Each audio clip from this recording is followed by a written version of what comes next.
Aracuarenda quiere brindar soluciones a las diversas problemáticas técnicas y sociales de los productores guaraní y campesinos del Chaco boliviano.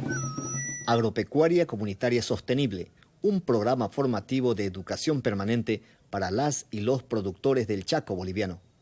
En la comunidad se necesita, ¿no?, bastante lo que son técnicos que ayuden más que todo en la comunidad, ¿no?, en algunos problemas que se presenten.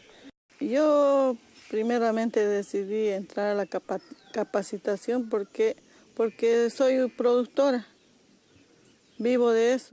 Me ha llamado la atención hacia apicultura, pero tal vez el tema que no tenía conocimiento, ¿no? Por ejemplo, en la agricultura y ganadería, como yo me dedico, entonces más ha sido como complementario. Lo nuevo, lo que nunca había visto, ha sido el manejo de piscicultura y apicultura.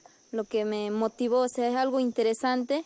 Lo que vi por primera vez, puedo decir, porque he visto una piscigranja, hemos ido a visitar allá en la comunidad de Ipa. Porque sí quería tener, ¿no?, esos conocimientos que sí eran importantes y son importantes para mí en estos momentos porque yo aprendí bastante. Ahora lo que podemos apoyar en la comunidad, ¿no?, se ha visto ya bastante y esto ya, yo creo que ya se va viendo el fruto en la parte del perfil de proyecto, ¿no?, y es lo que necesita bastante las comunidades ahora. Y nosotros nos sentimos capacitados ahora para ayudar en la comunidad. La importancia de este proceso formativo es que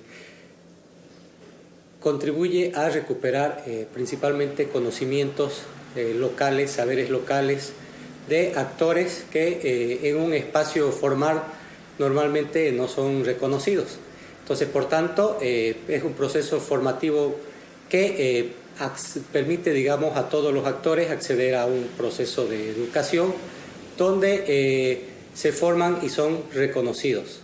Aracuarenda desarrolla procesos educativos integrales en respuesta a las necesidades, expectativas e intereses de los productores indígenas o campesinas, sin importar su nivel de estudio, si es joven o adulto.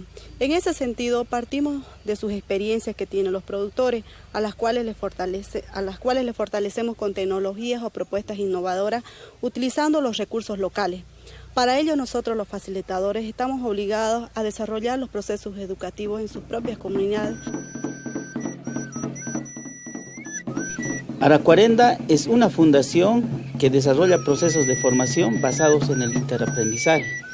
Buscamos ser una institución educativa que coadyuve a que los productores comunitarios mejoren sus condiciones socioeconómicas por medio del fortalecimiento de sus capacidades.